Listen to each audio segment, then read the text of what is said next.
Bom dia, amigos.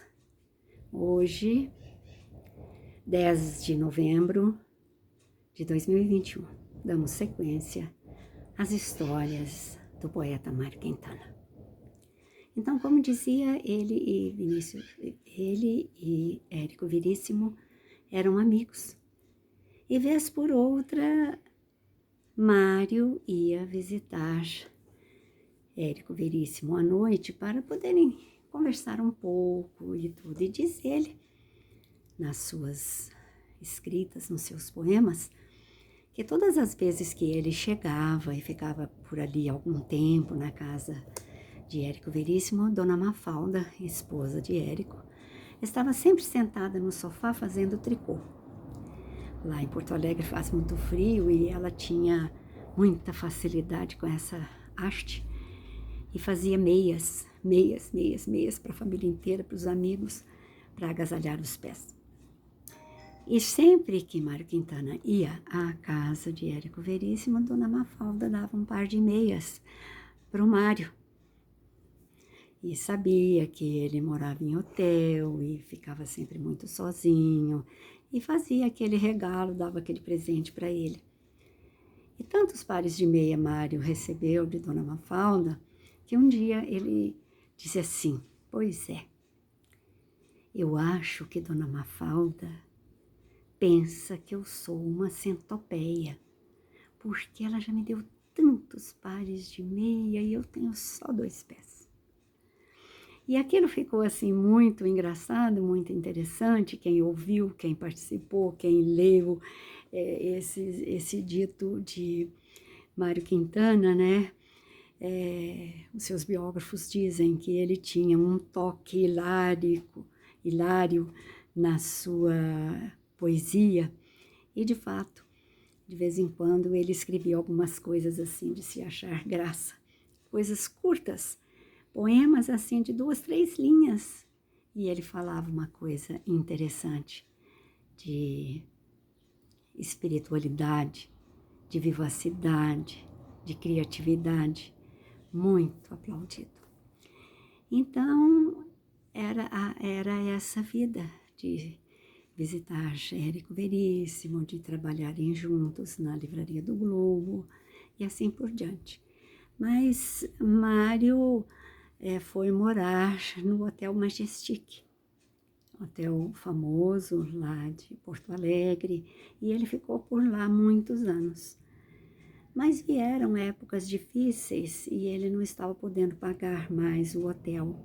E um dia a direção do hotel chamou e falou: olha, o senhor não pode ficar por aqui mais, nós não temos condições de deixá-lo hospedado ou residindo aqui sem pagar.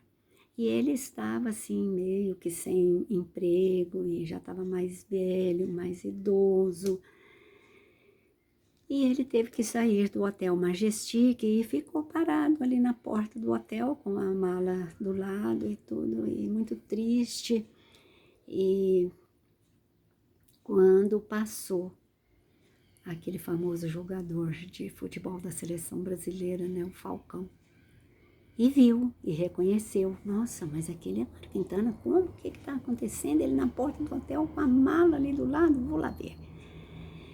Aproximou-se e perguntou, né, o que estava acontecendo, e ele falou que estava passando muita dificuldade, não tinha emprego fixo e não estava podendo pagar mais o Hotel Majestic, e falou: vem cá.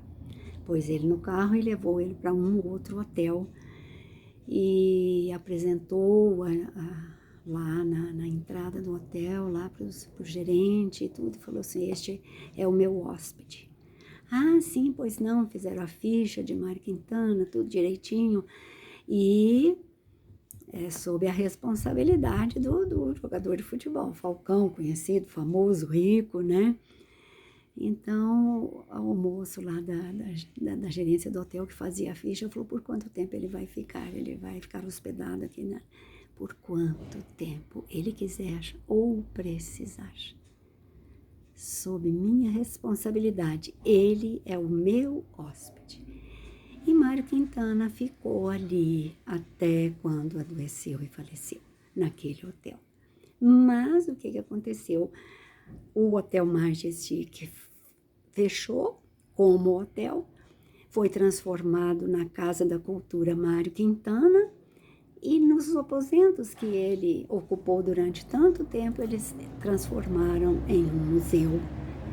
Então, o Museu Mário Quintana, a Casa da Cultura Mário Quintana, lá nesse andar onde ele morava, onde ele ficou ali por um bom tempo, tem as fotos, os objetos pessoais, uma coisa maravilhosa. Casa da Cultura Mário Quintana.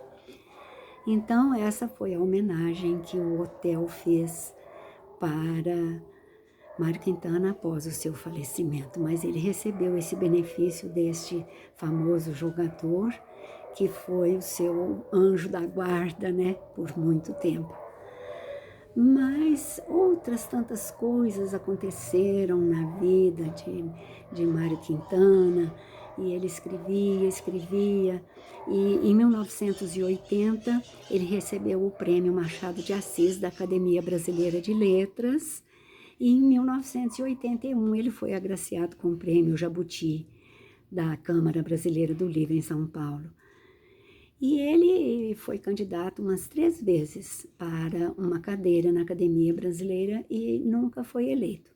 Na 4ª vez que abriu uma vaga ali no tempo dele, tal, a academia convidou para se candidatar e tudo, e ele não quis. Então, ele nunca pertenceu diretamente ou efetivamente da Academia Brasileira de Letras, embora fosse sempre homenageado pelos acadêmicos e premiado também. Mas na poesia dele tem uma frase que diz assim: as poesias não têm datas, pois sendo universais duram para sempre. Olha que frase maravilhosa. As poesias não têm data, pois sendo universais, duram para sempre. E é interessante que certa vez eu era muito jovenzinha, um professor nosso, engraçado que ele era nosso professor de ciências e matemática, professor João Batista da Costa, mas ele era muito sensível à literatura também, embora lidasse muito com números, ele era muito sensível. E ele falava que se eu vou homenagear algum amigo, eu faço uma poesia diretamente para aquele amigo. Mas eu não posso usar uma poesia de um autor para homenagear alguém, porque as poesias têm endereços. E eu era muito jovem, eu tinha 14 anos quando eu ouvi isso pela primeira vez, as poesias têm endereço. Eu ainda não conhecia a fala do Mário Quintana e eu achei muito interessante. O professor João falava do endereço das poesias. Quando o poeta escreve algum verso, alguém está por trás deste verso. Alguém que às vezes nem é revelado. O próprio poeta sabe para quem ele está escrevendo aquele verso. Já Mário Quintana falou das datas. As poesias duram para sempre, não tem data. Poemas que foram escritos lá no século XIII, XV, V, sei lá para trás, são válidas hoje pela mesma forma. É o ideal, é a ideia que o autor passou e deixou impregnada naquelas palavras, é o sentimento dele. Então, amigos do ler, forma ideal de prazer. Isso tudo é muito lindo, é maravilhoso. E eu, certa vez, li uma antologia poética de Mário Quintana, que eu adquiri até esporadicamente, porque eu comprei esse livro numa farmácia. Já viu farmácia vender livro, vender sorvete, vender outras coisas que não remédio? Pois é, eu comprei essa antologia do Mário Quintana numa farmácia lá em São José dos Campos. E li. Essa frase está nessa antologia. As poesias não têm data, pois sendo universais, duram para sempre. E eu fiquei encantada com a poesia dele e fiz um apelo ao Mário Quintana. Eu fiz um apelo. Poesia transcendental para Mário Quintana. Espere-me no além, meu querido Quintana, tu que na terra cantaste hosana e glória ao Senhor, a vida, a morte, a alegria e a dor. Ao amor simples e puro, ao sobrenatural, autêntica e genuína poesia, utópica, real, atemporal. Espere-me no além, seja em que tempo for, agora, muito em breve, ou mais adiante, não importa. E se me for permitido, quero aprender contigo a ser poeta, fazer versos que falem a alma desesperada, quase morta. Falaremos um pouco de tudo, da grandeza de Deus e das belezas do amor. Enfim, declamarás para mim versos e rimas como num rosário. Então, ouvir-te-ei embebecida, guardando a tua voz no relicário do meu coração. As poesias não têm data, pois sendo universais, duram para sempre. Disseste em um poema, este terá. Farei parar o sol como no texto bíblico.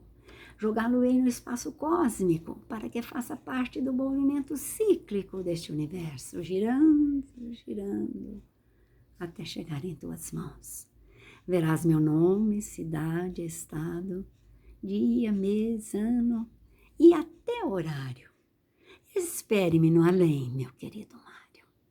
É uma poesia transcendental que escrevi para Mário Quintana quando acabei de ler a sua antologia.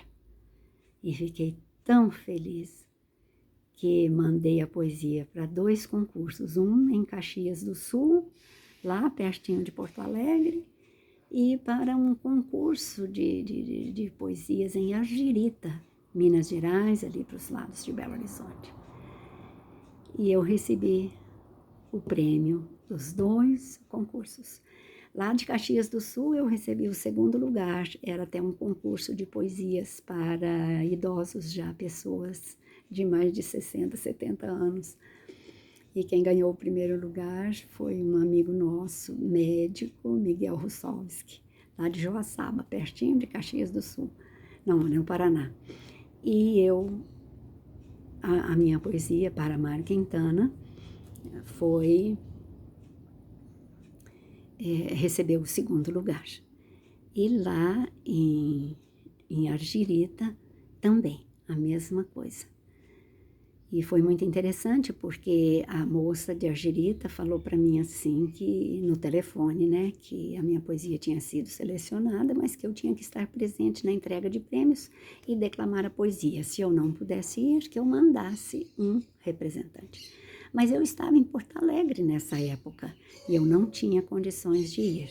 Aí eu propus aos organizadores do concurso que eu poderia gravar essa poesia lá no museu. Eu iria lá na Casa da Cultura Mário Quintana, iria no museu e gravaria a poesia ali naquelas fitas, né, de antiga VHS, e eu colocaria no Sedex e chegaria a tempo lá da entrega de prêmios. E aí a moça falou, isso vai depender da comissão julgadora, não sei se eles vão querer, isso nunca aconteceu por aqui e tal e tal. Então eu falei, bom, é uma sugestão que eu estou dando. Se for aprovada, tudo bem. Se não, infelizmente eu não poderia estar presente, não tenho nem condições de indicar alguém para ir aí me representar. É muito longe, o prazo é 1 semana só. Aí, o que aconteceu? Aconteceu que a comissão aceitou, a fita gravada chegou lá a tempo, eles assistiram, aprovaram, passaram, na hora da solenidade, passaram a gravação, a pessoa que gravou, para mim, gravou eu entrando na Casa da Cultura, assim, chegando no museu, e as fotos do Érico Veríssimo focalizaram os objetos pessoais dele, fez toda aquela edição, né, da gravação, e ficou muito bom. E quando eu cheguei aqui em Araguari, as 2 premiações já estavam aqui em casa e eles mandaram para mim a premiação pelo correio, tanto a Girita quanto Caxias do Sul, por essa poesia. E engraçado que eu fiz essa poesia em 2000, foi no ano 2000, já tem 21 anos, e logo em seguida, logo em 2006, foi o ano do centenário do Mário Quintana, e nós fizemos toda uma homenagem para ele, como havíamos feito um ano antes para o Érico Veríssimo. E no dia da solenidade eu declamei essa poesia em homenagem a ele. Então está aí o nosso queridíssimo e venerando Mário Quintana. Mário de Miranda Quintana. Receba o nosso abraço e as nossas vibrações de harmonia e paz onde quer que esteja, pela sua grande obra deixada aqui para nós, registrada na sua obra. Muito obrigada, amigos do Ler, Forma Ideal de Prazer. Até a próxima semana, 17 de novembro de 2021. Grande beijo e até lá. Tchau.